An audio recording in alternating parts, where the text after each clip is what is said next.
Hello friends, नमस्कार।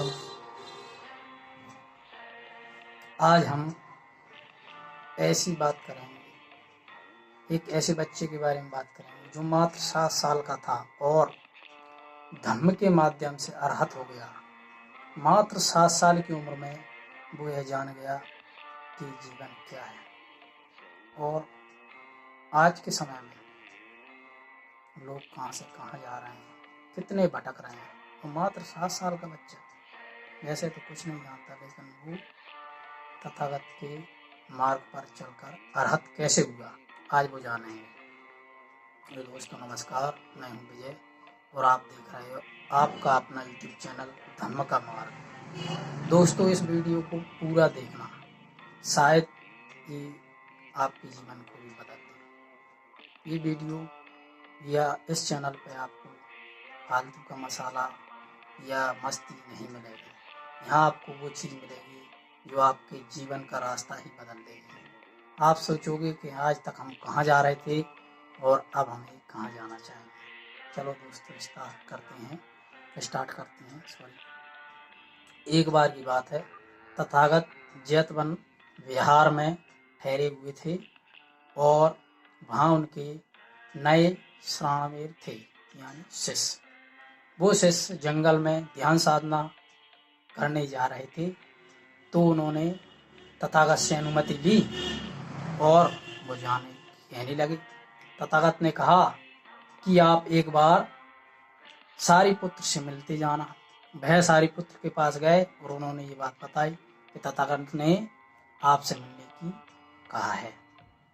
तब सारिपुत्र ने सोचा और वह अपने पास एक श्रावक था, मात्र 7 साल का, जिनका नाम संकेतक था, उनको उनके साथ भेज दिया और वह जंगल जाके ध्यान साधना करने लगे। तो उस जंगल में लगभग 500 डाकुओं का समूह वहाँ पर रहता था। उस समूह को जब ये पता चला कि यहाँ पर कुछ लोग आए हैं, चलो लूटने चलते हैं, और वह उनको लूटने चले। जब वे लूटने वहाँ गए तो उन्होंने देखा कि ये तो साधु हैं, ये तो बनते हैं, इनके पास तो कुछ नहीं है। जब ये चीज़ उनके सरदार को पता चला तो वो बड़ा गुस्सा हुआ और उसने कहा कि बंतों, आप में से एक बंते मुझे चाहिए। उन्होंने कहा क्यों चाहिए? मैं एक बंते की नरबली दूंगा। उन्होंने कहा क्यों दोगे? क्योंकि अभी तक हम इतने परेशान हैं, हम जिसको भी लूटने जाते हैं उसके पास कुछ नहीं मिलता। ये हमारा बुरा समय है, इसलिए हम अपनी देवी को नरबली देंगे। दोस्तों, आज आपने देखा ही है, लोग पशु बलि देते हैं। कुछ तो ऐसे मूर्ख होते हैं कि आज के समय में भी नरबली दे देते हैं। आपने ये घटनाएं अखबारों और न्यूज चैनलों में देखी भी होंगी। तो वहाँ जितने भी 30 श्रावक थे, उनने सबने बारी बारी से कहा कि मैं चलूँगा आपके साथ, मैं चलूँगा। लेकिन वहाँ पे जो संकीर्तक थे, मात्र 7 साल के, उन्होंने कहा कि सारिपुत्र ने मुझे भेजा है तो किसी विशेष कारण बस ही भेजा होगा, इसलिए इनके साथ मैं जाऊँगा। ये बात सुनकर जो 500 डाकुओं का सरदार था, उसका दिमाग चकरा गया कि मात्र 7 साल का बालक कैसी बात कर रहा है, शायद इसको बलि का पता नहीं होगा, ये बलि के बारे में नहीं जानता होगा, बलि क्या होती है। तब उसने उस श्रामणेर यानी संकेतक के पास जाकर कहा कि बच्चे, हम तुम्हें क्यों ले जा रहे हैं पता है? तो उन्होंने कहा हाँ मुझे पता है, हम तुम्हारी गर्दन काटने वाले हैं, तुम्हें मारने वाले हैं। तो वो चुप रहे, उन्हें कोई फर्क नहीं पड़ा, बिल्कुल वो शांत रहे। ये चीज़ देखकर भी बहुत ज़्यादा अचंभित हो गए कि मात्र 7 साल के बच्चे को कोई डर नहीं लग रहा, उसके मन में बिल्कुल भी भय नहीं है। ये बात जानने के लिए उन्होंने उनसे पूछा कि तुम्हें डर क्यों नहीं लग रहा, तुम दुखी क्यों नहीं हो रहे मरने से? जितने भी यहाँ श्रावणीर हैं, उन्होंने कहा सब लोग एकदम खुश हैं और हम लोग इतनी चोरी करते हैं, डांके डालते हैं, फिर भी दुखी हैं, परेशान हैं। ये बात कही तो संकेतक ने कहा कि आप जो जानना चाहते हो मुझसे पूछ सकते हो। उन्होंने सरदार सहित बारी बारी सभी ने प्रश्न किए, उन सब के उत्तर उन्होंने दे दिए। उनके अंदर प्रज्ञा जाग गई और उन्होंने कहा कि आप सब खुशी हैं, ऐसे हम खुश रहना चाहते हैं, हमें मार्ग बताएं। तब संकेतक ने कहा कि आपको प्रवज्ञा लेना पड़ेगी। और वो वहीं पर सारे जो 500 डाकू थे, दुष्ट थे, वो प्रवज्जित हो गए, भंते बन गए, नए श्रावण बन गए। ये बात जब तथागत को पता चली तब उन्होंने ये 110 धम्मगाथा कही, वहाँ के सारे सामनेर को सुनाई।